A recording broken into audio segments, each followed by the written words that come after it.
Hey everybody, this is Chris Harrelson. I am a featured walker on The Walking Dead, and you're listening to Mark Who 42.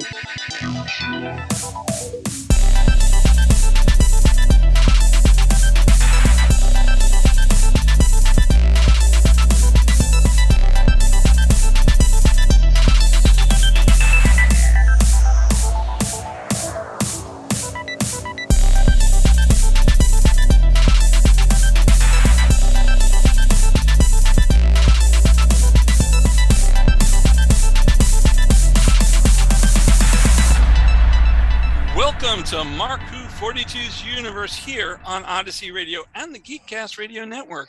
I'm your host, Mark Baumgarten, the hostess with the mostest. And with us today are... Eduardo M. Freyre, and I have even more mostest than you do. I'm mostesser. I'm mostess and Finley. I win. No, you don't. No, you don't. Sorry. The giggling woman here, what is your name? I'm Vicky Jakubowski. Hi, Vicky. Ed always makes me laugh. Not always for the right reasons, though. I remember in the last episode, we were in the bonus time. We went off the wall on Ed. We tore him out. It was fun. Hey, we love him to death, but he just makes it so easy. He does. Yeah. We also on our show. We also have Zion Quiros. Hey Zion, how's it going? Good.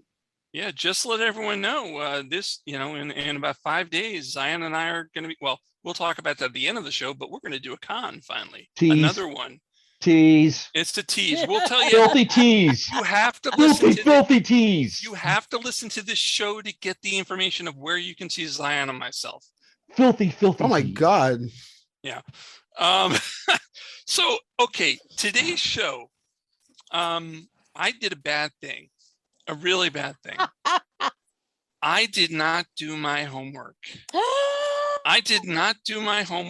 And I have no idea what we're talking about today. I do know what we're talking about today, but I really don't. I'm going to punish myself by sitting in the corner. You know, that corner we used to talk about years ago. I'm back in the corner, and we're going to let Ed run the show today. I'm just going to come out at some point near the end of the segment, but we're going to let Ed, Vicky, and Zion talk about it. And I think they're talking about some kind of movie that came out about 4 weeks ago called Shang-Chi and the Legends of the Ten Rings. And I'm shutting up now. Ed? Yes, you are shutting up now. Oh, Ed, don't blow. You are being silent. You You're know being what, totally you guys... silent. Real Marvel zombies are going to be talking now. You know who are you guys remind me of? The grasshoppers from A Bug's Life. Okay. All right. Okay. Shutting up now. Wow. Okay. Well, no. You're fine. You're fine, Zion. No, you don't get. No. You don't have to shut up. Nice segue. You don't have to shut up, Zion. You're no. You're because you did your homework. Yes, All I of us did. did our homework. Rumph. But yeah, we're talking about Shang-Chi and the Legend of the Ten Rings. It's interesting because movie comes out now, and I found out that this was one of the characters. Shang-Chi was one of the characters that was being pitched when they were thinking up of the MCU. Yes. Really? That it's like when they were coming with the MCU and they're thinking, oh, we can have all these characters. Shang-Chi was one of the ones they were talking about. So Well, Stan Lee has wanted to do this character. I heard, way back when they were doing the really bad movies when I was a kid. But he wanted to do it. He actually even wanted Brandon Lee, Bruce Lee's son, who we of course know was an actor, to star in it. But of course, by the time things started getting in a row, unfortunately, Brandon had already passed by that point. Yeah, but that would have been really cool because anybody. Okay, so for those who don't know, Shang-Chi was a character introduced into Marvel in the 70s. This was, of course, during the big kung fu craze, with Yes. Bruce Lee and all that. And now here's the thing where the movie, getting a little ahead of ourselves, but we kind of have to lay some background. The movie puts Shang-Chi's father as quote unquote the Mandarin. I say quote unquote because, well, you'll see as we discuss. But originally, Shang-Chi's dad was Fu Manchu. Right, but that name has such horrible connotations, and going all the way back to silent movies, that the idea of even using that name is just reprehensible. Right. It's also a rights issue. Wait, I didn't know there was a rights it's also issue. a rights issue. Yeah, like before the movie even came out, like I know about oh, dear me, I know like years ago when this was like almost a decade ago or so, in the comic book Secret Avengers, they did have a story arc with Shang-Chi and his dad, and they called him something else. Like they used another name for him. Uh-huh. I'm not caught up to speed. Why is this a thing? Fu Manchu? Yes. Okay, so Fu Manchu was kind of introduced by some pulp novels back in the 19 teens. And it was during the, oh my God, to call it a stereotype is actually not insultive enough. This concept of opium dens and dragon ladies, and it was always a white guy in yellow face. Think John Wayne's attempt at doing Genghis Khan. Woof. And it's so bad, and it has such a horrible history, both in American and British cinema, that the term Fu Manchu is kind of akin to Uncle Tom now. So like Talons of Wang Chiang. Yes. Yeah, I would say yeah. Basically, getting a English-speaking actor, an actor of English descent, and then kind of giving him the pencil-thin mustache, the slanty eyes, the robe, the hat. Yeah. Okay. Yes. That's what we're talking about here. Okay. That's what we're talking about here. So yeah, basically it's I know that in recent times, I know that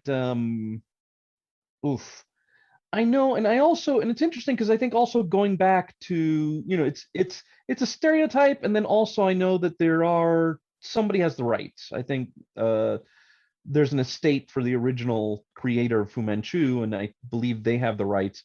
I know that, talking about another comic book, League of Extraordinary Gentlemen, when that, he was a villain in that, and they did not say Fu Manchu, like the big villain in that. The big villain with that turned out to be Moriarty, and he just simply said, my Asian rival, my Chinese rival. And when you saw him, it's like, yeah, it's Fu Manchu. They just didn't say it. It's like it was an open secret. Mm-hmm. But yeah, going back to Shang-Chi, they basically, I mean, even with changing his dad, like his dad was supposed to be like the Mandarin. And even then, they have a scene where he kind of dismisses the name Mandarin. Like they have. It's a Chinese dish. Good Lord. Yeah, exactly. So they so even then, it's like, even though it's supposed to be the Mandarin, he doesn't call himself that. It's actually. I mean, first, I think the first major spoiler I think we're going to drop here, and this was one that everybody kind of figured out when the actor showed up at the premiere. For those who saw Iron Man 3, Ben Kingsley is back. And there is a short that leads up to this movie on Disney Plus. Yes, there was a short that came out. It first came out as an extra in one of the Blu-rays. I forget which one, but there was a short called All Hail the King, which was about Ben Kingsley's Trevor Slattery in prison, kind of like this darling in prison, and it ends with someone who was disguised as a reporter, kidnapping Slattery and being like, yeah, my master wants to see you, and he's and then not he's happy. got the 10 rings tattoo. Yep, exactly. It was all, but they picked, I remember hearing that Agents of S.H.I.E.L.D. was going to pick up from where All Hail the King left off, and it just they couldn't get everything, No. like they couldn't get it to gel. So there was a bit there where it was like, okay, are we just never going to find out whatever happened to him? But yeah, they did it here. Slattery shows I'm up, kind of and glad that they did it this way, because sometimes you have to wait for all the stars to align and for it to be beautiful, which I really think that this movie is. yeah, yep. I also, my favorite thing about this is I remember when Iron Man 3 came out, and everybody was like all, upset about this. I said, I would talk to friends about it, and I said, the door is not closed. Right. We can have the traditional Mandarin. All you got to do is just say that, it's all you got to do is say that Aldrich Killian like co-opted the whole 10 rings and Mandarin thing. Right. And the real Mandarin has just been chilling in secret. And chances are, he'll pop out and just be like, okay, hey, this guy, the guy who did LA Confidential, he's not me. Okay, I'm the real Mandarin. Right. You guys, you guys have And no in the clue. comics, we know the number of times that I don't want to call it a bait and switch. It's more like a fake out. You get the storyline. You're going around. Oh, there's the big baddie. Then you turn around and, oh my God, it's not the real big baddie. This is the big baddie.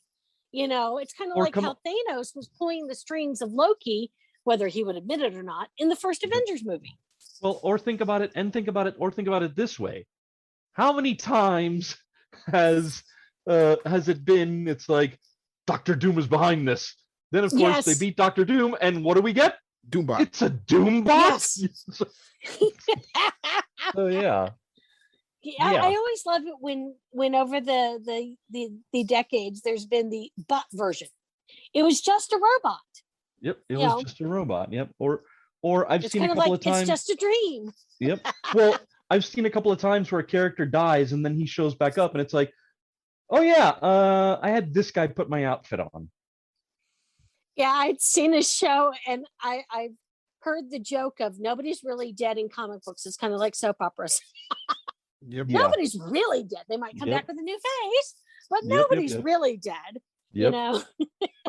Getting back to the main point. Well, one thing I do like with Shang-Chi, I love the setup.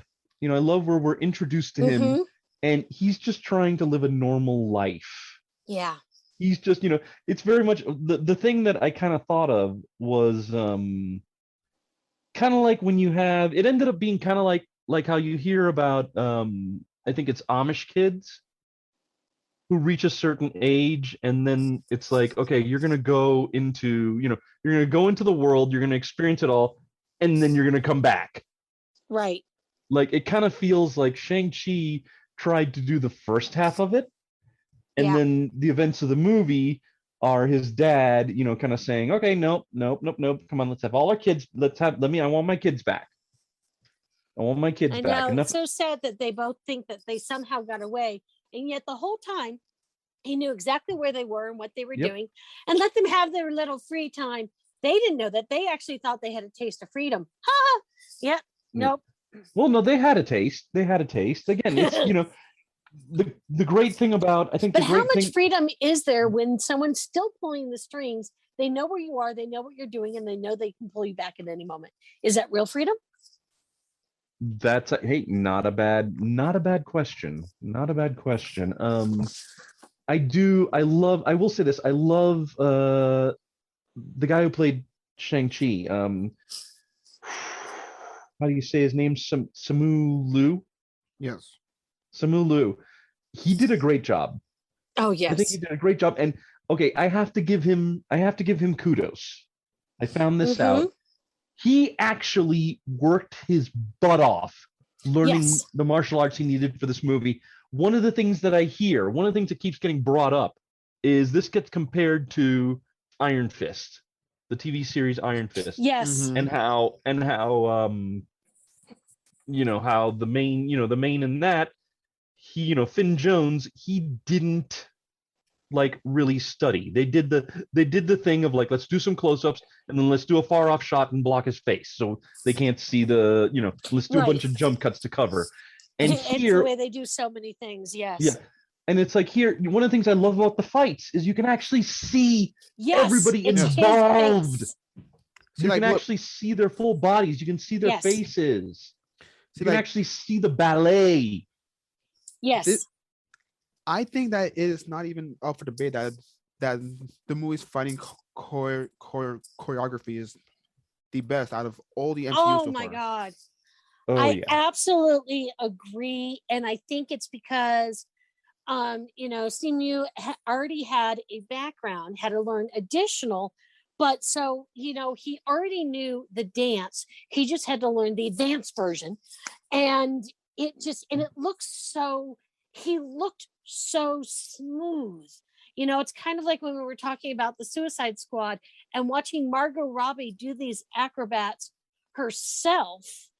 And Yeah. watching somebody, even though, yes, MCU, it's very green screen and CGI driven, but watching some of this being, real, and it made me think back to the 70s, some of the 60s and 70s early Kung Fu movies from Hong Kong, from the Shaw Brothers, and just Oh, the yeah. fluidity and and the fact that you knew it was him doing almost everything, yes, with some wires and stuff, but it just made it that much more enjoyable. It's like, oh my God, I can't wait to go see this again. Oh yeah. Because now I want to get the DVD and I want to sit there and I want to watch it screen by screen. Oh yeah. No, yeah, definitely. Oh geez. And then there was his sister, and I'm trying to figure out how to pronounce the name. But yeah, gotta love the sister too. Yes. And and her setting up, that was also a great sequence when Shang and Katie went to the underground fighting Yes. arena. Gotta love, first of all, that was bringing good. back Abomination. Love it. They brought back Abomination. And then to find They out that he and Wong, well, are yeah they're fixing- friends. I'm sorry, what? Yep. Well, But now he actually looks like Fishman for once. yeah, he actually looks. Yeah, he does look like classic Abomination. He does. Yeah. He definitely does. But, And then of course, and did anybody spot the Black Widow? no. Not like the Black Widow, but Yes. one of the Black Widows. Yeah. One of the Black Widows. Yeah. It was just, it was kind of, she was in one of the lower matches. I mean, Yep. there was so much going on. Like I said, I got to watch this frame by frame because Oh, there yeah. was so much going on. It's like, did I think I see what I saw? You know? Yep. Yep. And that was, and I like that. And I like that. One of the things I liked about her character, the sister, is that she had stuff she was, having to go through, Yeah. but they didn't lean like super heavy into the whole angst of it. Like, it wasn't about just leaning super heavy into that. Yeah. She had a beef, but like, it was easy for them to team up and figure all this out. Yes. And then to go to the hidden village and help defend it. So I like that. I like that it isn't just, okay, we're gonna have her all butthurt and angry and sullen. And just the fact that she, like, Shang-Chi was basically like, okay, I just want to chill, have fun with my friends. And then she's all like, okay, I'm gonna show Daddy that I can do just as well. He set up Right. his hidden empire. I'm gonna set up my own hidden thing. And just the fact that she's all about, Shang is about having a normal life away from the violence. She's all about, I'm gonna show, you want to dismiss me offhand, I can show you I can do Right. it just as well as you. But even with the different motivations, they still could get together. I And, want. sorry. I want to ask you guys, how do you feel about Shang-Chi's really dynamic with Katie? Because like in my opinion, we don't really get a lot of purely platonic relationships in MCU movies or superhero movies in general. So like I'm loving it. I the way loved it it. is, Yes. I like how it is, and I hope like it stays that way. Because in my opinion, we don't need a love interest in every superhero movie. Yeah, Right. no, And- I have like, to agree And with it's you. kind of Good. like the buddy movies, you know what I mean? Yes. In that it just they happen to be two different genders. Who cares? And Yeah. I think it actually works. It's like you've got the straight man, and then you got Aquafina. That's a good And one. it just, I think it was perfect because in the real world, you have friends of different genders and different walks of life. Yeah. But in the movies, too often friends, they always end up getting together. And I really hope that they stay buddies because to me, they're more of a brother, sister, buddy type relationship Yeah. because she's known him since high school. They've been losers together. Now they're winners together. And it's just kind of fun that way. And now I can't even say, you know, we've got the superhero and the sidekick because it's not quite that dynamic, but you know, we got a fighting duel, and they go out There you together go. and they kick butt together. And I agree with you. We need more of the platonic relationships because frankly, sometimes the romance is like, I don't want that right now. I want you guys to kick butt. Stop kissing, move Yeah. on. Yep. Yep. Kick butt first, kiss later. Thank you. Spider-Man. What? Looking at you, Spider-Man. Yes.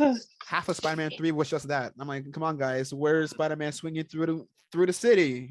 I'm not Right. here for this. Sometimes the no. relationships take over the story, and I realize, yes, they're, you know, relationships. I mean, I've been married for 30 years, so yes, there's relationships out there in the real world, but I'm watching a superhero because I want to see the angst and the fighting and the good versus evil. That's what I'm into comic books for. There you go. Yeah. Yeah. I mean, you know, if they do want, you know, the hero to have a you know, love interest, that's fine. But yeah, you know, an occasional, maybe an occasional finding the one you love in the middle of a battlefield and giving them a kiss. Okay, fine. Yes, on occasion that can be a very beautiful thing, but all the time, no. All the time, no. Damn it, guys, great evil right there across the way. Yes. Can you deal with that first? Good grief. But yeah, No. and honestly, Aquafina does not strike me as someone that you need to make her the love interest. Exactly. No. I would say quite the opposite.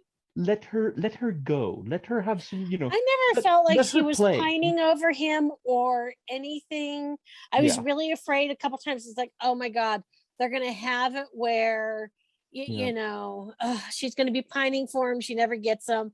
And then she's just going to be the goofy friend who's secretly in love with him. Please don't do that. And then they didn't. No. Yeah, they didn't. They did not. And I'm here for it. I'm glad. I'm glad we got to enjoy it without that. Ugh. And plus, I adore Aquafina. I want to hang out with Aquafina. Oh, I know. She is such a riot. Oh, I want to see one of these movies with Aquafina because you know, she just looks like the type of person who would just be like, you know, she would be right next to him. She'd be like, "Oh, that is so cool!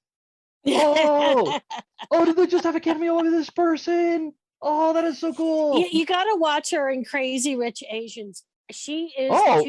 That's what introduced me to her. Yes, that's her. My wife, you know, Trish and I, we love Aquafina in that movie. We're like, oh, you are just so precious. Yes, let's come hang out. Oh. Oh God, I hate sitting in a corner. You guys are having such a great discussion. I wish I was in on this. Oh, Shang-Chi and the Legends of the Ten Rings. We're gonna do the homework next time. I will do the homework next time. We're gonna take no, don't tell me. Just do it. We're gonna take a commercial break. When we're back, we will have more of Mark 42's universe here on Odyssey Radio and the Geekcast Radio Network. We'll be back with more of Mark 42's universe here on Odyssey Radio. Hello, geeks and geekettes. I'm Steve Megatron, and if you're looking for a podcast that covers a vast array of geeky topics, then check out Altered Geek. Altered Geek covers superheroes, Star Trek, pop culture, comics, film, television, animation, gaming, tech, and more. So check out Altered Geek and get altered, get geeky with the Altered Geeks every Friday on iTunes, Stitcher, Google Play, SoundCloud, Blog Talk Radio, and the Geekcast Radio Network. You are listening to Mark 42's universe on Odyssey Radio. Welcome back to more of Mark 42's universe here on Odyssey Radio and the Geekcast Radio Network. I'm your host. Go enjoy the corner. Yeah, I'm Mark Baumgarten. With me today are Eduardo M. Freyre, Vicky Jakubowski, and Zion Quiros. And if you've been paying attention in the first half of the show, or if you're just coming in, we're talking about Marvel's new movie, Shang-Chi and the Legend of the Ten Rings. And it's a fabulous movie. At least I hear it is, because guys, I didn't get to see it. So I am going to, like last time, I'm going to sit in the corner with my dunce cap on because I didn't follow my own rules. I set this up and I didn't do my homework. Bad Mark. So let's now, Ed is going to run the show like he did before. Here we go. Ed? Yep, thank you. Go sit in the corner. Be glad I'm not having you right on the board. Oh. Yeah, I know it's the 21st century and everybody uses active boards. But you know what? I'm old school. I will do my homework. I will do my homework. Yes. I will do my homework. I will do my homework next time. But not this time. This time. Yeah. I do have a question for you before I go. Is this an action movie or a Chinese fairy tale? Just out of curiosity. Yes. Well, it can be both. Yes. Yes. Yes. Because when you think about Chinese fairy tales and Chinese action movies, the way they marry together is so beautifully. And I feel like even though this is clearly a Western movie, they have taken the best of the last, 50, 60 years of, especially, I go specifically Hong Kong cinema, that it's phenomenal. And they do such a great job about it. Oh, okay. So now I have that in my mind and I have all these spoilers that I don't know. I'm now going to sit in the corner. So like I said, Ed, take it away. Dang right, I'll take it away. Into the Twilight Zone he goes. And now he'll never come back. But I do want to something I do want to talk about is the villain himself. I mean, first of all, I'm trying to figure out how to say his real name. Darn it. See, we're such Halleys. I'll say this, I honestly, I mean, if I screw, anybody listening, if I screw anything up, please forgive me. I'm trying here. I really am. I really, really am.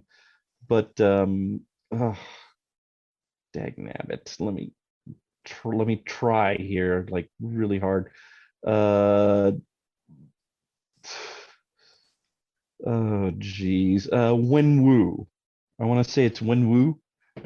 Yes. Yeah, he, as a what I like is that when you think about it, he's less of a villain, more of like an antagonist. Like I find it interesting because we did bring up in the first half that he was watching his kids the whole time, but his interactions with them, it's more like a father. He's not twirling the mustache. Well, he's a human villain. Yeah. Very few people can we put in the category of truly evil. There have been those people throughout history. But here is a villain because he is. I mean, he's been the head of a syndicate. He's had people killed. He's been around for thousands of years. We don't even know quite how long. He certainly has evil tendencies and sometimes takes the wrong path. Yeah. But deep in there, he's still a father. He still cares about his children. And he he's can't still a understand. husband. Yes. And he actually blames his son. We find out at the end that he blames his son for the death of his wife because he was physically there and did nothing to stop it. So he failed as a father because he failed as a son. Yep, and it's like, okay, yeah, Shang-Chi did nothing to prevent his mother's death. I mean, mind you, he was what? 10? 10 years old, 10 years old. It's like, oh, okay. So you're expecting a 10-year-old to go up against, these mafia guys. Oh, okay. That makes perfect sense. It's I'd like to point out she got almost the entire group before she passed. Oh yeah, no. She clearly was a badass. Oh yeah, no, they had Absolutely. She gave as good as she got. She gave even better, I think, than she got. I think if it wasn't 100 versus 1, she would have won. Maybe if it was 99 versus 1, she would have still won. Yeah. I mean, but it's like also the fact that he cares about his kids. Yes. The fact that when he had Shang accompany him as he went and he slaughtered like that restaurant, when he's talking to him, it's it's very weird. Yeah, I don't want to. It's like, it's almost, I mean, this sounds weird, but I can't think of another word for it. There's almost this affection in his voice. Yes. There's like this genuine caring. Think about, there are many times that people, they love their children, but they don't have the tools to necessarily be an appropriate parent. So he's doing what he needs to do. And in his head, he's teaching his son. It's a learnable moment. Yeah. It's an interesting learnable moment, but son, I'm going to show you. Perfect sense. Yep. Son, I'm going to show you how to use these objects of great mystical power to smash a guy's head in. Let's get ice cream. So, like, what were they in the comics originally, and are they the same now? With the 10 rings? Yes. The 10 rings, in the comics, they're rings, as in like actual, rings you put on your finger. And each one had a different, power, a different thing. It was kind of like the it. Infinity Stones. Yeah. Okay. Yeah. And In fact, I'd heard that Marvel didn't want to try and repeat that. So they went with a more Asian concept of magical bracelets, which is an actual tradition in some Chinese legends. Yeah. So I got to admit, I like what they did here.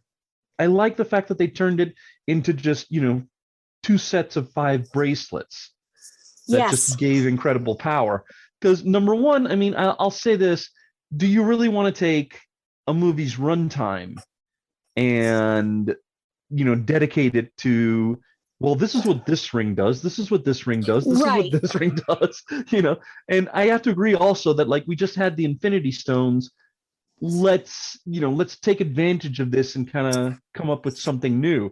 One thing I will say though, first of all, I haven't heard anybody complaining a lot about the fact that the 10 rings got altered for the film. No. Of because course, the purpose and the spirit of what was in the comics is still in there. It's one of the things that Marvel does well, in that they may mix things up, or of course, because some of these stories have decades and decades of history behind it, they may choose specific storylines, but I feel like they really listen to the fans and they go, okay, well, we can't screw this up, guys. We gotta at least make it look good. And I think because it works well and it's such a fabulous movie that everyone's like, okay, we'll give them a pass on that one. It's okay. Yeah. Well, and not to mention the fact that if you have been following the comics, last I heard, the 10 rings got fused to the Mandarin's spine. Oh my goodness. He actually had them surgically fused to his spine, so he could just call the powers up, on his on his own.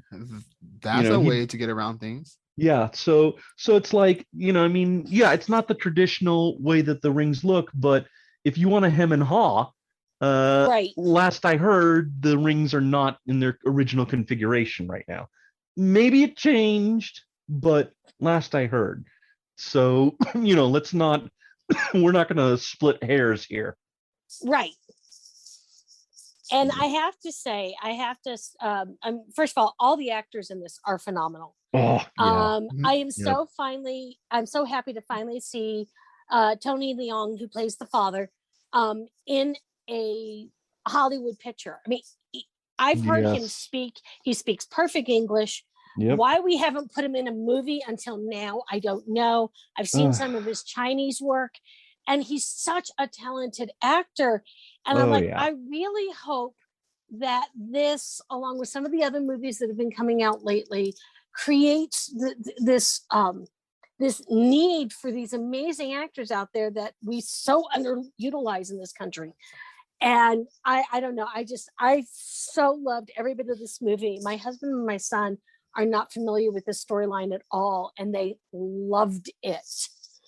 Of course, I did waste my son on kung fu movies, but I've seen. Yeah, I will say this: as far as Shang-Chi, I really would love. I probably should track down some of like the old comics, because most of what I've seen Shang-Chi in is like guest appearances in other books. And I also like, hopefully this will bring back his own stories again.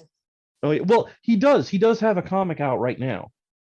And one of the things I got for my birthday is a collection of a mini series that they brought out like about a year ago or so, which does have Shang-Chi kind of confronting the legacy of his comic book dad and inheriting leadership of his group. So like the current comic is Shang-Chi as head of this group, and basically trying to be like, okay, we're going to switch gears. Okay, we're not going to be as world conquering. We are going to do a lot of stuff in the shadows, but it's not about conquering the world. And well, you want to talk about conquering the world? Did you see the box office on this baby? Ooh, yeah. What I love is I thought I saw like some articles or some YouTube stuff trying to be like, Shang-Chi's a flop, and I'm like, you kidding me? People just like to be dorks. From what variant alternate universe are you? This movie is by no means. I mean, it's I don't know what universe you came out of, but the movie. Well, I was looking on some numbers as of September 17th. So, yesterday, it had done $161 million in the US and Canada, and then another $112 million in the rest of the world. So far, it has $273 million. And this is still in pandemic days. I mean, when I went to go see it, there were 10 people in the movie theater. Yeah. There was 4 with mine. Yeah. So, we still are not fully, the fact that it made this much money and people still are not going to the movie theater. If people think that this is not enough money, then they're smoking something and it's not good. No. Yeah, they're. Oh, and can I just say, I think as far as minor characters in this film, the guy who taught Katie archery. Oh man, I think. Yes. I love. I have to love his piece of advice before the final battle. Don't die. It's like, yeah, wow. What a motivation advice before you go into battle. Oh yeah. And then dies. But then you got to admit, what the heck kind of motivational posters do you make in this village? Remember, don't die. Yes. Forget hang in there. Forget hang in there with the kitty. Just a poster of that guy with the bow and arrows. Don't die. Well, and you want to know what's funny is he was one of the trainers of Bruce Lee back in the day. Oh, nice. Interesting. He was in Way of the Dragon. Oh. Kung Fu Hustle. Ooh. Oh God, what else has he been in? It's just, so he's been, in Kung Fu movies since, let's see, how far does it go back? I keep going. I'm still going. Damn, I'm impressed. Okay, looks like his first credit is, well, this is a kid in 1965, but his first real thing was Fist of Fury in 1972. Wow. Nice. So, but he was a stunt man, and he was, all these other things. So I think it was very appropriate that he was, he was the master trainer. Yeah. And I just, there's so many things. And of course, Michelle Yeoh. Oh my God, yes, that yes. woman is a goddess. Yes. Hey, I want to talk about the mysticism and just the overall aesthetic of this movie, because like the whole movie is just littered with this feel that I haven't felt in a Marvel movie, because it doesn't feel like a superhero movie. It's not a superhero movie. It's just like this mystic movie, and like it. I don't know how to describe it, but like when they went through the portal, right, and then they went to the world and such, right, and you saw all of the mystic creatures and such. Have any of you seen the new Pokemon movie that came out? No. Oh, that Detective Pikachu? Yes. Oh, yeah, that was a while ago, wasn't it? Yeah, that was like a couple of years ago, but yes. Yeah, I own that one. Yes, but like, I love that one. The creatures in this movie is how the Pokemon should have looked. Like that lion is literally Arcanine. That dragon is literally yes, Gyarados. And like I'm sitting here watching this thing, I'm like, wow, I'm watching Pokemon. This is incredible. that is exactly what my son said too. I was like, oh my God, it's Pokemon. Vicky. Yeah. Do you think when I saw, when I'm watching this in the theater with Trish, and when they go through the portal and they see all the creatures, I turn to Trish and I go, Newt Scamander would have a field day in this place. He would be, he'd be going berserk. He would just, he would be like a kid in a candy store. And what if you want to come live in my suitcase? No, he'd basically go to the village and be like, I want to put notes. I want to do notes about these things. Can I please take leave notes? here for 20 years and I do this? Exactly. Absolutely. And this is one of the things I love about Hong Kong cinema is that, and you see this more often in Asian films than you do in most Western films, but there is that mysticism, there is that connection, and everything felt organic and authentic. Everything, and you didn't feel like, okay, we're in another realm now. Oh wow, look at this other planet. It just felt right, and it was just beautiful. And watching their mother fight their father before they got together, and her use of nature as part of her, I you can't even put into words how absolutely aesthetically gorgeous that is. Well, and it's like, when it's done right. Oh, well, also when it's not only that, but it's not just that whole, the mom and dad, having their meet cute fight, and then also Michelle Yeoh, just the fact that the way that they manipulated nature and their fighting style, on how it's just this flow of wind, flow of water. It's like I mentioned the word before when I was talking about the fight choreography. It's a ballet. It's a dance. Yes. And I would actually, the word manipulation sounds right, but it's almost, who's manipulating who. It's working together. It's a symbiotic relationship between the villagers and nature and these creatures. And it just, and if we're going to talk about creatures, can we please talk about the most gorgeous dragon I have ever seen in my life? Yes. And I played D&D. Oh yeah. Yeah, that dragon was just so oof. That silver and the red and the expressive-ness and the details in that.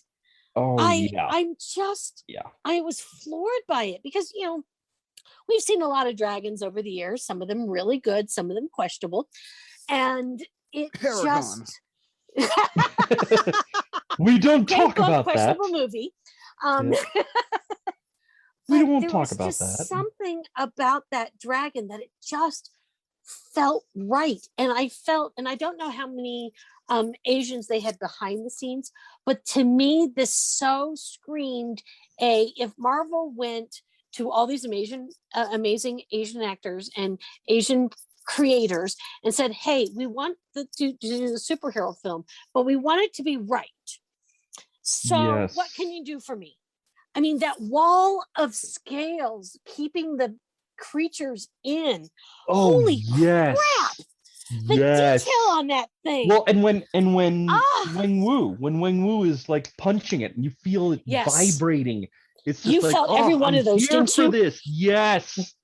Oh, and by the way, as far as one of the creatures that we have to mention, Morris, the Hundun.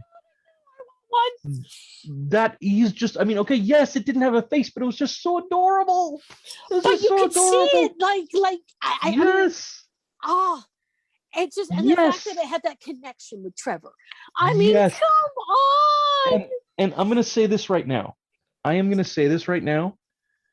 The fact that they were able to pull off Morris. Yeah. Okay. And the fact that we have Hawkeye coming up.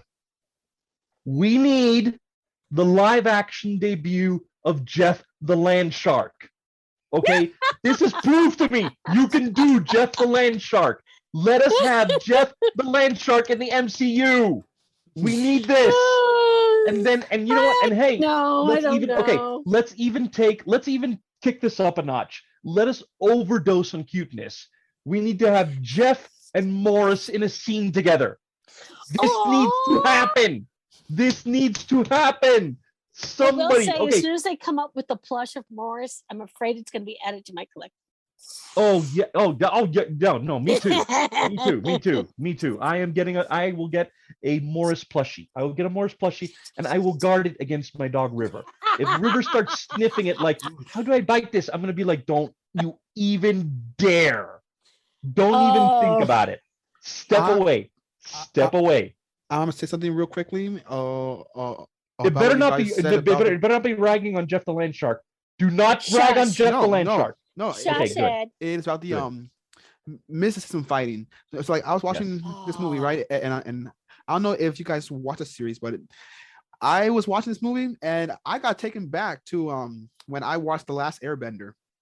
And I sat and the cartoon, right? No, the cartoon. And I hated that movie because I love the cartoon so much because the movie felt nothing like the cartoon. And so I'm sitting here watching this final like 45 minutes with my friend, and we're just sitting here like, wow, this is literally Avatar: The Last Airbender being shown that it could work on screen. So it just needs this is what they should have done to have done The Last Airbender. I mean, it needs authenticity. Their initial effort and dream of bringing this, and it's an okay movie as long as you don't sit there and compare it to the animation that we love. It's like it's okay. It's not fabulous. But as Airbender, it just, at first it was like so excited, and then it was like, you eat or drink something and then it starts to get a bad taste in your mouth about 2 minutes later, and you're like, okay, I really wanted to like this. I'm not so liking it anymore. Why wasn't this better? It all started when they named Aang Ong. Yeah.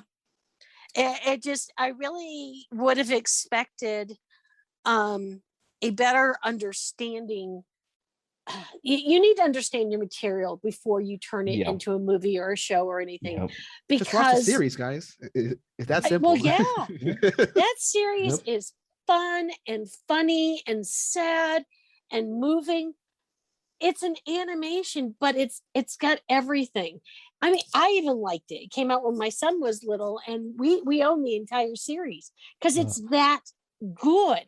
I remember one of my nephews. I was actually a big fan, and when my mom and I went to visit my big sister, we actually brought for Christmas. We brought my nephew this like a toy of Aang and that. Oh man, what are those big buffalo type things called? Flying bison. The flying bisons. Yes. Yeah, those things. We bought him one. We bought him one with like a voice chip and Yes. going yip yip yip yip. Guys, Uh-huh. I'm tired of being in the corner. But do your homework. No, this has been a great show, and we got more of this great show in the Geekcast Radio Network section of the show. We haven't even covered the bonus, the post-credit sequences, so we'll be doing that. Now, I got to say something, Vicky. Yeah. Earlier, you implied that it was September 18th. You must have been sleeping for over a week. It's September 27th today. And because of that, I'd like to let all of you know that PalmCon's 10th anniversary event is this coming Saturday in just 5 days, October 2nd, from 10 a.m. to 6 p.m. at the American Polish Club, located at 4725 Lake Worth Road in Green Acres, Florida. No. Okay. No, Mark. Okay. No. PalmCon is the Palm Beach County comic book and collectible show. Now, there are a lot of guests, including Amanda Rachels and Kevin Laporte, who are both based in Alabama. Amanda is a full-time comic artist and sometimes colorist of independent comics, and Kevin is a writer and co-creator of genre comics with a horror bent. Both work on Vicious Circle, a unique twist on the prevailing fear of clowns that reimagines the horror icons as avenging spirits for abused children.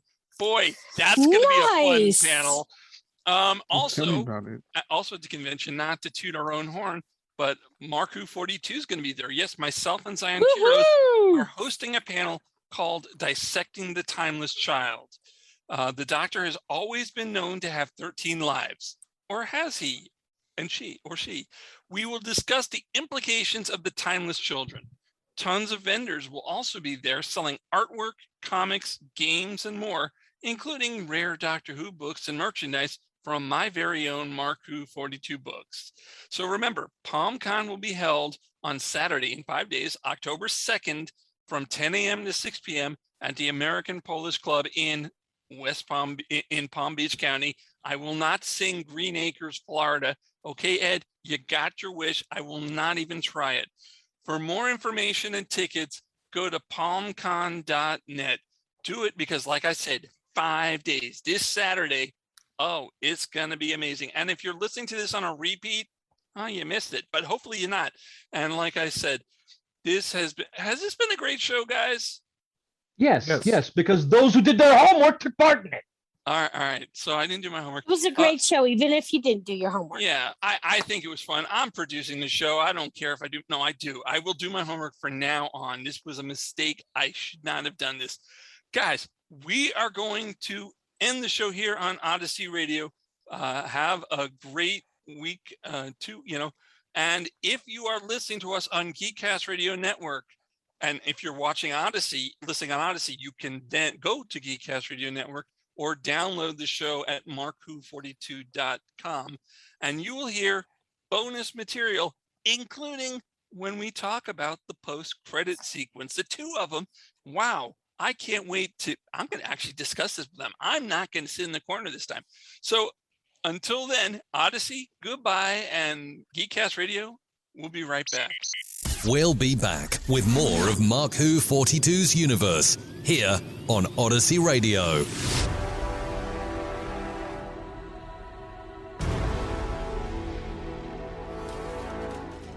Ah, brave new world that has such putzes in it.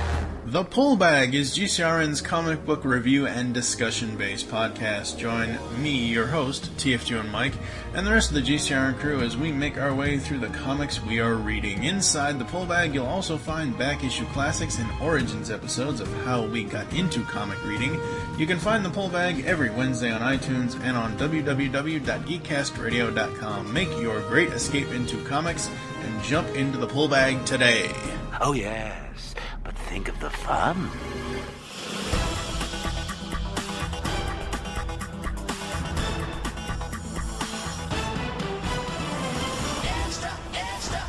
Welcome back to the show. If you're listening on Geekcast Radio Network, on Apple Podcasts, and all the other podcast platforms around the world, and markwho42.com. If you're not listening on markwho42.com, you should, because we are a great place. We've got all our old shows, And and go to our YouTube page. We've got tons of shows from 2013 to now. It's great channel. All right, so I'm here. Zion had to leave but Eduardo is still here and Vicky is still here. We're going to talk about more of Shang-Chi and the Legends of the Ten Rings. Now, like I said, I did not do my homework, but I can't stay silent forever. Yes, you can. No, I can't. So, yes, you can. Ed, can we talk about the credit sequences? Because I heard they are out of this world. Oh, and yeah. I will get the spoilers. I don't care about spoilers. I've been spoiled the rest of the movie in the first two parts. So go ahead, ruin it. Okay. Well, yeah. No, the first end credits scene, Wong makes a comeback. So yeah, Wong showing up at the underground fighting tournament wasn't just a little Easter egg and okay, well, I'll see you again for Doctor Strange or Spider-Man. Right. Nope, he shows up again. He grabs Shang-Chi and Katie, takes them somewhere. I don't know. It looks like one of the libraries. It looks like is it in Doctor Strange's house in the libraries? See, that's the thing. They're not specific about where they are. Right. He picked them up, took them through a portal, picked them up while they were having dinner with friends, and then took them through a portal. Yeah, that was a great scene. Oh yeah. We see them in a library and they're having a holographic conversation with Captain Marvel and Bruce Banner. Dun, dun, dun. What now? You say Bruce Banner, so not the Hulk. He's Bruce Banner. Not that when he shows up in a hologram. Until he's definitely turned back into Bruce Banner. He's still got the sling on. There's oh my God, I've heard so many people going, oh my God, what's this mean? Blah blah blah blah blah blah blah blah. Yep. It's like, okay, well, we'll find out eventually. So breathe. Yep. And by the way, I will say this. I don't know if you noticed, Vicky, but I did notice on his undamaged arm, it looked like he did have some sort of watch or like some sort of wrist device that had a green like a green glow. I didn't notice that. Yeah, I noticed that. So it could be that he found a way to kind of control the control things.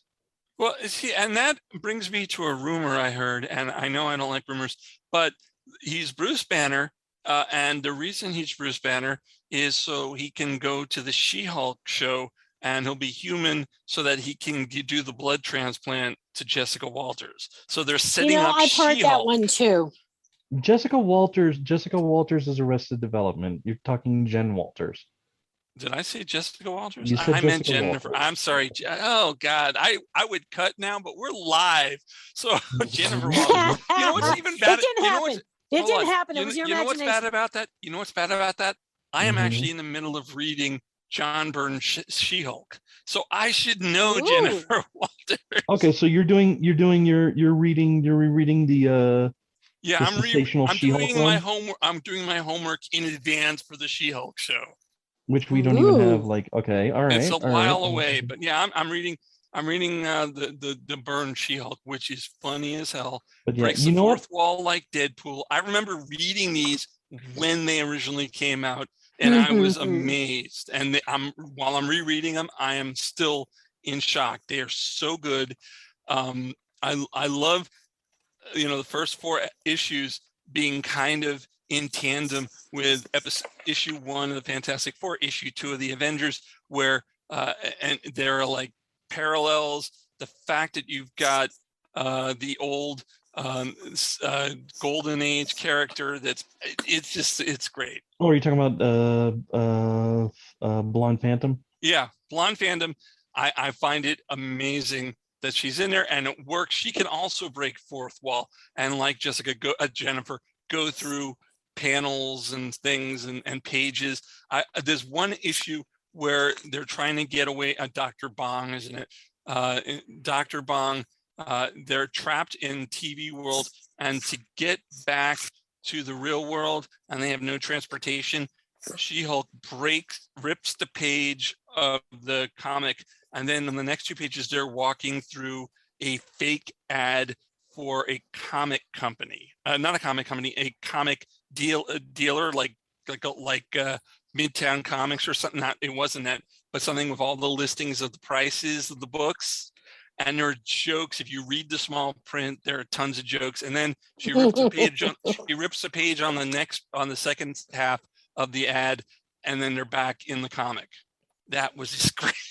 And yes, I'm diverging from the topic, so we can go back. I completely went on tangent. Topic, so you're fine. It was. Yep. She-Hulk is going to be great. I can't wait for the show. But back, so anything else about this first? But yeah, that scene. Well, we have Captain Marvel. Brie Larson shows up. Mm-hmm. Nothing too notable. Like there's nothing that strikes out. But yeah, one thing. But then towards the end, it's like she's talking to somebody else, and she got to go. She got to go now. Yep. And it's like, so maybe it'll relate to her movie. Yeah, maybe relate to her movie. One thing though is that they analyzed the 10 rings. Mm-hmm. Wong specifically wants to look at the 10 rings. They analyzed it, and it seems it's sending off a beacon. Right. So yeah, and it's a heck of a lot older than 1,000 years. So is it leading into another Shang-Chi movie? Is it leading into the Eternals? Where's it leading? I would say probably it's leading into like leaving the door open for a Shang-Chi. Yeah, sequel. because they haven't announced another Shang-Chi movie. Though sure it's probably going to happen. It will happen because this movie, the box office is through the roof, from what I understand, post-COVID. Yep. But yeah, what's really funny is that the end of the credit scene revisits a joke from earlier in the movie. Okay. Because Wong basically tells them, okay, you're going to have to prepare, for what's coming, and they're like, well, maybe we should get some rest. Because earlier in the movie, Shang and Katie stay up late, basically going to a bar and doing karaoke. Oh. So after they have a talk with Wong, it cuts to Shang-Chi, Katie, and Wong at a karaoke bar singing karaoke. Specifically, Katie. It's mentioned that one of the things that Katie does with fights is she tries to distract her opponent. Right. And her favorite tactic is singing Hotel California.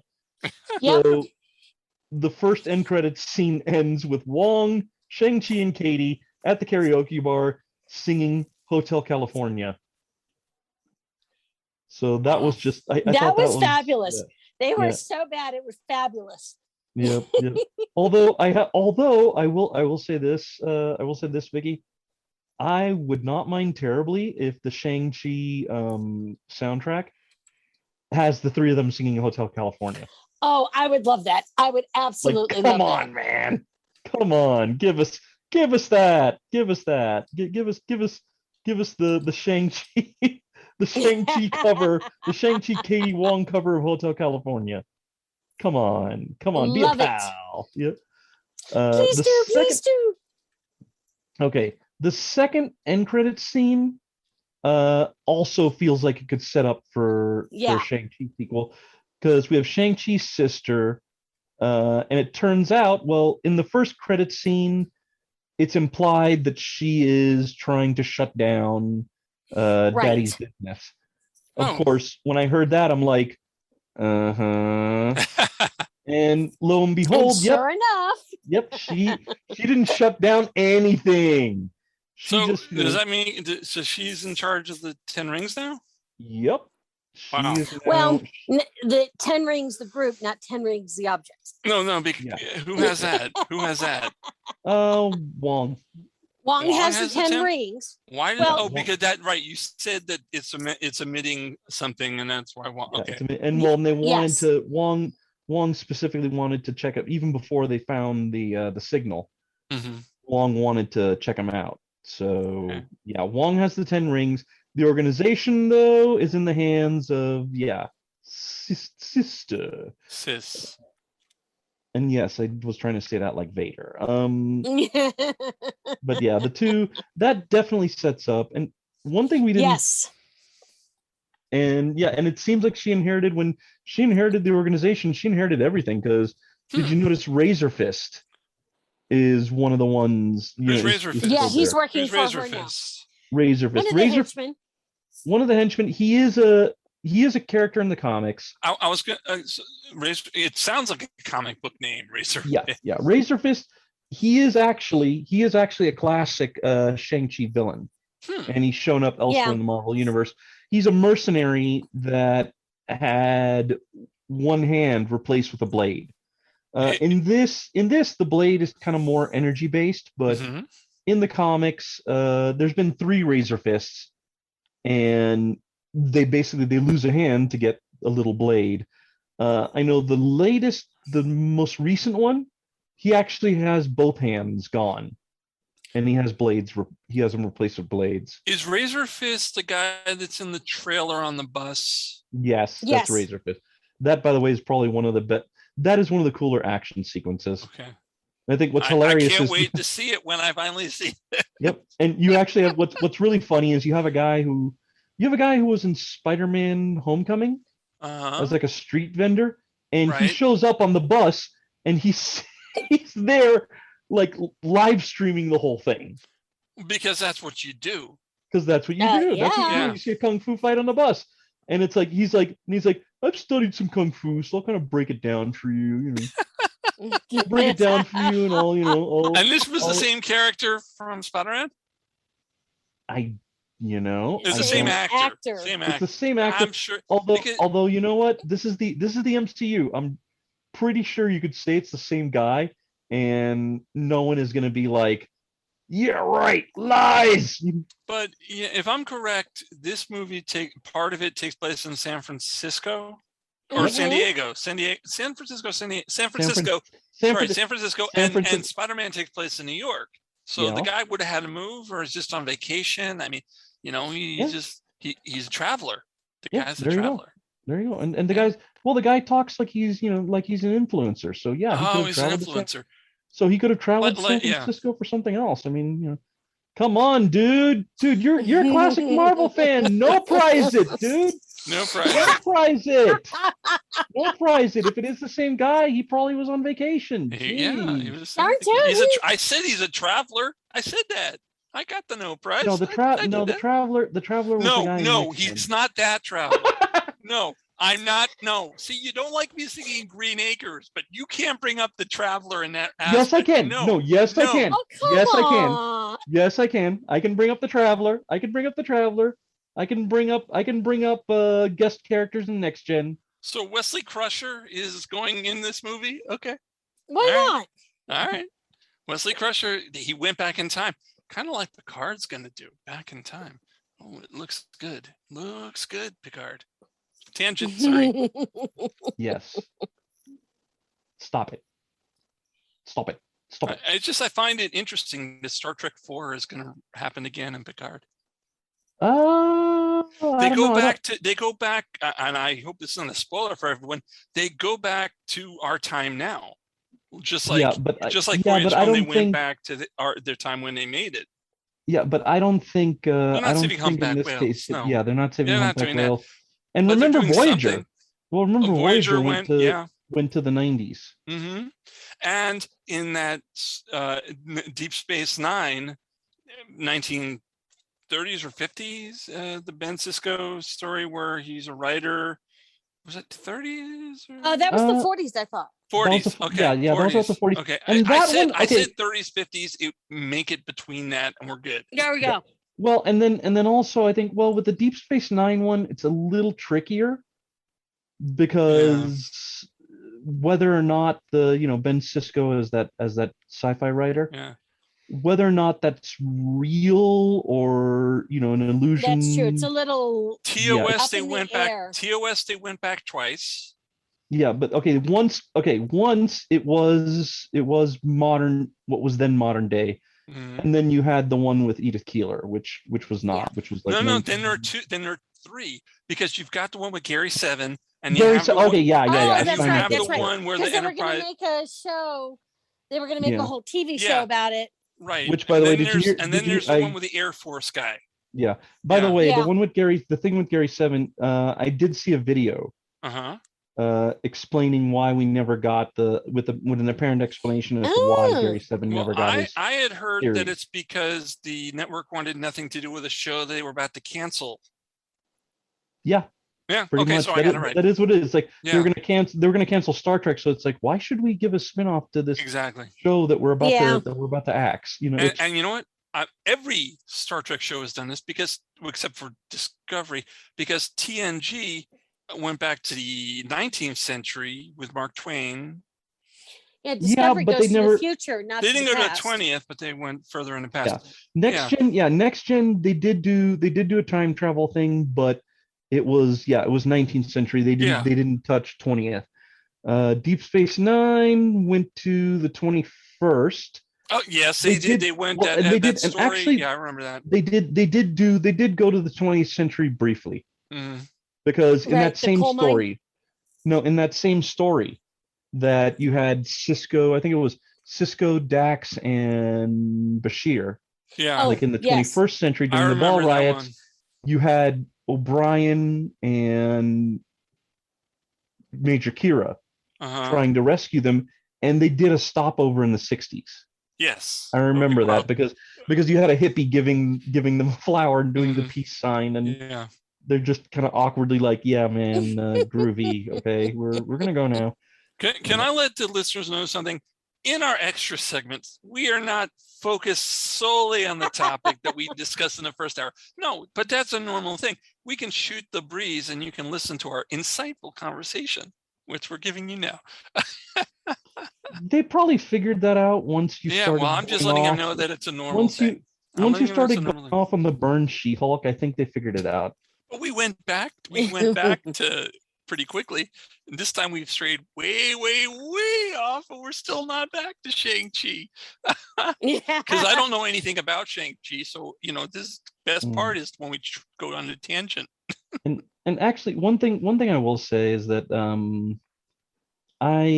so last year an impulse buy that I splurged on was I bought the omnibus of the official handbook of the Marvel Universe Deluxe Edition. Oh, okay. Oh, sweet. They put it out in omnibus format. I actually managed to find it for like a decent price, so I didn't pay like 100 some odd for it. But it does have. It's funny because I look through those. I mean, I have handbooks that are no longer, that are definitely obsolete. The information is no longer valid. But it is funny, now seeing, all these MCU, now seeing what we've had with the MCU for like the past over 10 years. It's funny going through the handbooks and being like, this character is now like the main character in a hit movie. This character is now this beloved film character. Like there's a part of me that would love to go back in time to when I actually was reading like the actual issues back in the day, and just being like, hey Ed, one of these, pull out like issue 11 of the deluxe edition, go to Rocket Raccoon and say, this guy is going to be in like a bunch of hit movies, like when you grow up, and just to see his to see the reaction of my younger self. Is he going to believe me? Is he going to think I'm full of BS? Is he going to, like, what's his reaction going to be? Is he going to be like, oh, that's cool? Or like, Rocket Raccoon popular? What drugs are you on? Just say no. But it's just interesting. The other thing that gets kind of funny about looking at old handbooks is three times at the handbooks, they've done something called the Book of the Dead, where they kind of cover characters who aren't around anymore. It's funny going through these editions, these old editions of Book of the Dead, and going, he came back to life. He came back to life. He came back to life. Their death was retconned. We've talked about that. They come retconned. back. Yep. It just depends on whether or not, and sometimes it's when you've got new writers or new series, and it's like, hey, you remember when we had that character? It's still under our copyright. That don't work, right? Yeah, let's use that one. Well, it's funny. It's just funny seeing how many characters that got brought back to life, and then how many characters they just retcon the death out. Like, I spoke earlier in whatchamacallit. I spoke earlier in the main show about, their characters that they'll come back to life, and it's like, I gave somebody my outfit. Yeah. Yeah, I have a clone. I give somebody my outfit. There's a character called Spymaster, who was like an Oh. Iron Man villain, and he died. He died in a story when the villain Ghost, the one who showed up in Ant-Man and Wasp. Yeah. They were kind of fighting each other over who got to kill Stark, and then they teamed up when Stark like found an Iron Man armor and was like fighting back. So they're in the middle of a retreat, and Ghost is like, "Here, let me help you. I can phase through walls. I'm gonna put this on your belt, and you're gonna be able to phase through walls too, and we'll get away." So the Ghost goes through first.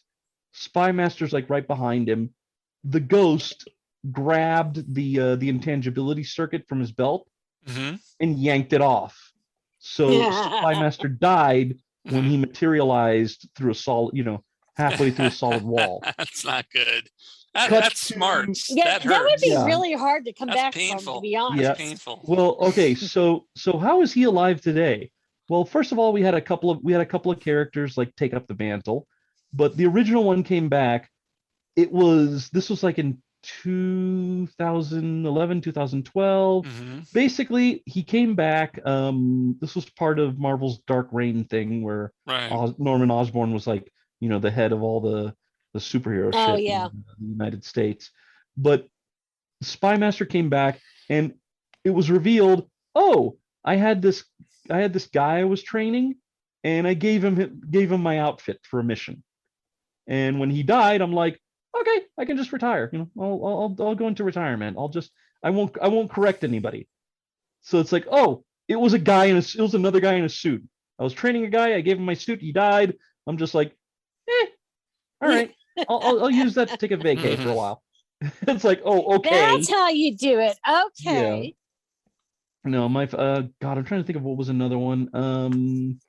Oh no, one thing that I kind of chalked this down to. All right, you're just not even gonna try. Is a villain named Cutthroat. I'm sure I know what that villain does. He's Love a it when barber. there's truth in advertising. He's the barber of barber. Seville. Figaro, He's the barber. Figaro. Yeah. Anyway, we'll ignore that one. Oh, you ignore everything I say, Ed. This is not fair. Oh, I run Ed, this show. Ed, You have no Ed, right be to do nice. that. Be nice. Be nice to the boy in the corner. I'm not. Yeah.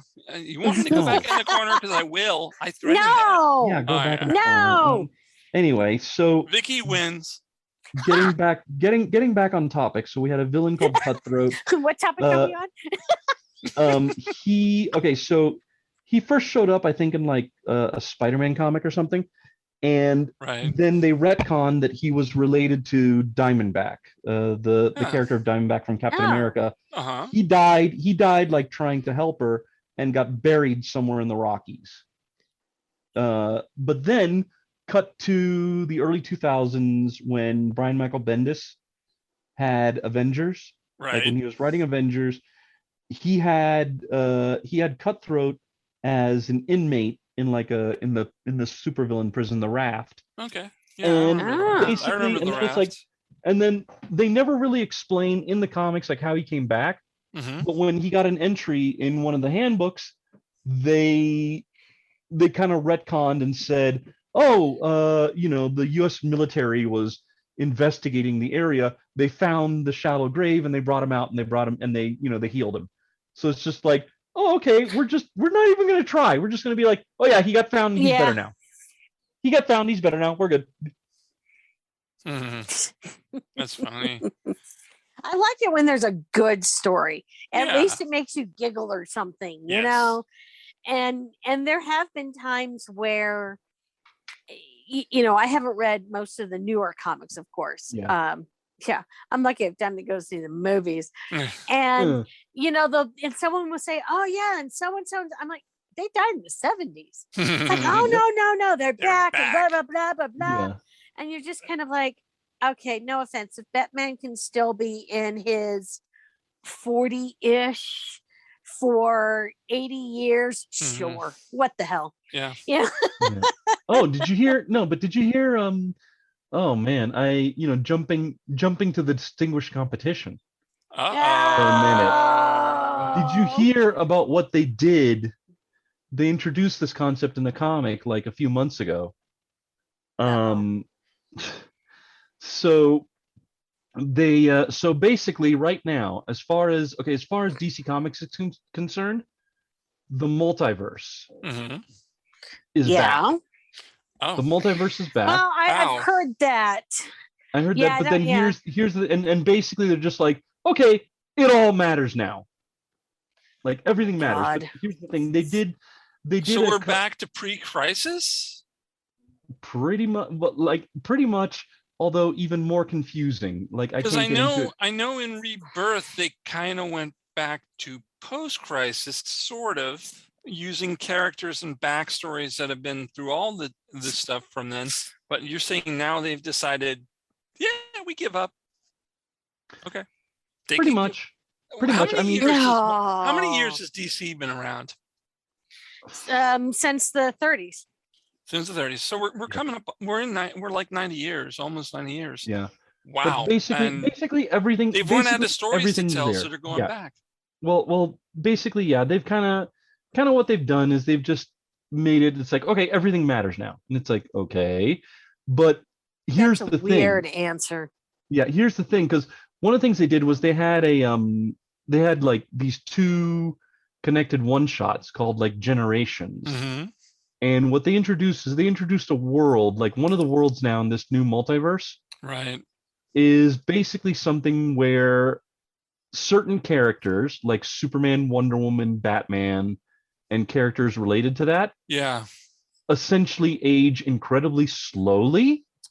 So they're able to be around from the 1930s to today. Detective and be Comics, the same person. Detective Comics 1027 had a story called Generation Shattered, which began the whole thing where Batman is in the present and there's a fire that's been started by one of his villains, and while the fire is going on and he's coughing and everything, he somehow finds himself in the 30s wearing the old costume and so I do understand that. I'm not sure if I like that. I'd rather just accept the fact that we have newer versions of stories of characters that have been around for, decades. Right. It just to sit there, because even if you want to say that they've been around, well, what about what made Batman Batman? Right. What about Lois Lane? What about the Amazons have existed forever, but it's like, let's just accept that we have different story arcs involving the same characters, right? That just different people give their different takes on it. Sometimes we get some new characters added in, sometimes the old characters come back, but let's not get too meta, because I think that kind of destroys destroys the beauty of the comics, because there's a different flavor if I pick up some of the early runs. You can read them online, and you can look at some of the early runs of Batman and the early runs of Superman, and then look at the ones from when I was growing up, the old 60s and the 70s and even the 80s, and it's like, and then of course you got the Dark Knight and Batman. It's like, and the Superman revamped by John Byrne. Yes. Yeah, which I can enjoy all Superman. those. Oh, I can see that. Yeah, I had every issue. I had every issue from Man of Steel 1 to 2007, including every single Superman crossover, and Supergirl and Superboy. I was a big fan of that storyline. Ed, I have a question. Since we're talking meta, didn't they do this before in Convergence? They had the different eras of the comic universe fighting other eras of the comic verse, so they all existed or something. Yeah, something like that. I think when they did Convergence, they basically said, okay, the multiverse is back and they're out there. Yeah. I think what's going on right now is that basically they've said, okay, everything exists. Like they don't the term that they're using right now isn't the DC multiverse. They're calling it the DC omniverse. Interesting. So it's like okay, you not only have the multiverse where with the 52 worlds, but you have another multiverse out there. You have like, it's So it's like we were talking last episode during What If about all the Marvel universes. So it seems like DC has now gone to Marvel competition with thousands and thousands of universes. Because you were saying there was a Marvel Earth 1708. So it sounds like DC has decided, Marvel has it right. Let's do it. Yeah, basically, it does sound like DC's just going to be like, okay, everything counts. Mm-hmm. Screw it, everything counts. So, what universe is the Marvel Cinematic Universe? Ah. Since we're talking about Shang-Chi, what universe is Marvel? I think we covered that. I don't remember. Well, hang on a sec. I think we talked about it off air. I grabbed. Okay. Oh, geez. Hang on, because I'm trying to. Okay. Because we're talking about a lot of universes. Right. Okay, hang on. While Ed's looking, ooh, geez, Vicky and I will talk yes. about I have to say that I find it interesting. Over the decades. Okay, yep. Oh, no, I got it. No, I got it. Oh, sorry, Vicky, okay. you lose. Go. You lose. Sorry. For once, okay. Ed won. Okay, so the Marvel. Okay, I got this from one of the Marvel handbook hardcovers. Because like for the first 5 or 6 issues, they covered like all the alternate worlds at that point. And then they just simply said for Iron, like they simply just put it under as Iron Man and Iron Man 2. So it must have been written before, before the MCU exploded. But it puts it at Earth 199999. Okay, see how many universes there are in the Marvel universe now. DC's got. Gotcha. Oh no, see that's I haven't even reached. Okay, the list that I made of like all the Marvel media that is now like part of the multiverse. Right. The last Earth I have chronicled here. Now this is just movies and TV. Okay. Okay, this is just movies and TV. This isn't even like a sampling of everything else. Right. Okay, the last Earth that I have written down here in numerical order is Earth 961116, which is from the X-Men 90s cartoon. It's the world of Jubilee's fairy tale. Okay. What about Roger? Yeah, at least that many. At least that many. Okay. What about what? Roger Corman's Fantastic Four. What universe was that in? Okay, hang on. Okay, wait, hang on. I spotted the 90s. Of that. Okay. That was great. Hang on, I spotted the 90s Fantastic Four cartoon, but hang on, let's see. Fantastic Four Corman. Vicky, you can talk again while he's okay, that's busy. the It's time to let Vicky talk. Go ahead, I know, Vicky. but as soon as Okay, I found it. I found it. I found it. I Sorry. Sorry. I told you. Okay, it's Earth. It's Earth 94,000. Okay. The X-Men cartoon, by the way, the 90s X-Men cartoon is Earth 92131.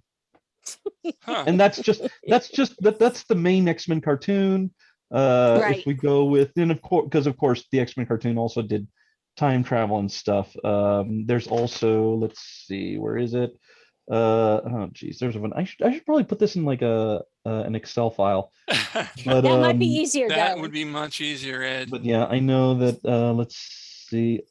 Oh, Spider-Man and His Amazing Friends is Earth 8107. Okay. All right, guys. We're gonna end the show now. We've but before we go, I'm gonna let everyone have a final word. Vicky, what were you talking about? Well, I was saying that over the decades, DC and Marvel have stolen from each other like there's no tomorrow. And that was fine. Now that the MCU is going they're batting pretty high averages on good movies, good TV shows, only a couple of Thor: The Dark World and Thor 1, both of them. Thor 1, but I like Thor Ragnarok. That was good. Hey, Keith Branagh can never do wrong for me. So anyway, well, you know what? You're right. You're right. He actually, but it was kind of slow and dark, and I just wasn't into it. But it was King Lear. What was your problem? Well, because I want to see. Again, right, is King Lear, but there are things that are Romeo and Juliet. Like West Side Story. I'd rather watch Romeo and Juliet. However, God, that is so overdone. West Side Story looks amazing. I know. That does. I know. I will so be Trish there. Is very. Yeah, I'm going to be there too. That should be good. Oh, okay, yeah. so I see what you're saying, Vicky. Any final words on Shang-Chi? Please go watch it and do your homework because it is an absolutely fabulous film, and I want to go see it again. Okay, I'll do that. Ed, final words on Shang-Chi. Well, what Vicky said, and it is definitely, I am definitely going to see it again. I'm definitely going to add it to the film collection. I can't, and Yes. honestly, I'm hoping that Simu Liu shows up again in the MCU, like Yes. sooner rather than later. Okay. Because seriously, he needs to be in, he needs to show up again. He needs to be Yes, one of he these does. characters that will, there needs to be something where Shang-Chi comes in and it's like, they We need him. to do We something need about him that. now. Okay. Yep. My final words on Shang-Chi is yes, I'll go see You it. have no final words because you didn't do your homework. But I do have final words. Folks, in 5 days, PalmCon's 10th anniversary event is taking place. PalmCon is taking place at the American Polish Club at 4725 Lake Worth Road in Green Acres, Florida. That's in Palm Beach County from 10 a.m. to 6 p.m. next Saturday, the 2nd. PalmCon is the Palm Beach County comic book and collectibles show. Zion and myself will be there for Mark Who 42 talking Doctor Who, and there'll be tons of vendors, including my Mark Who 42 books with rare and out of print books. So for more information and tickets, go to palmcon.net. And yes, I did a plug for my last words. It's my show. I can do whatever I want, right? No, it's not Go my for it, darling. let me say something. This is Ed's show. This is Vicky's show. This is Zion's show, and it's my show. But yeah, I've been labeled showrunner because I've been here all this time. And, I started, Trish and I created it. It's Trish and I created it. So yes, I'm showrunner. I just want to let you know that. So if I say it's my show, it's our show. So until next time, if you're listening to us on Geekcast Radio Network or elsewhere on the web thingy like Apple, Google, Spreaker, it's Mark Who 42's podcast. Mark Who 42's universe is a replay of the shorter version from ODYSY Radio. If you want to hear this version again, Mark Who 42's podcast, and go to markwho42.com for all our old shows and Mark Who 42's channel for on YouTube for all the shows as well. More shows back to 2013. Okay, on behalf of myself, Eduardo M. Freyre, Vicky Jakubowski, and Zion, who had to leave early, Quiros, we're going to say goodbye for this time. Bye, everyone. Bye. See, Zion left early because he decided to do his homework. Well, he went to do his homework. You're right. He actually went to do college homework. All right, bye, Yes, everyone. unlike somebody here. Bye, everyone. Thanks for listening to Mark Who 42's Universe with hosts Mark Baumgarten, Eduardo M. Freyre, Zion Quiros, and Vicky Jakubowski. This program was produced and directed by Mark Baumgarten.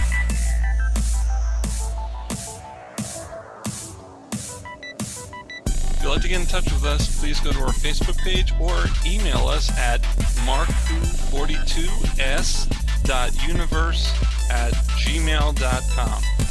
You can listen to old shows at our website, markwho42.com, or even our YouTube page, Mark Who 42. Mark Who 42's Universe, copyright 2021.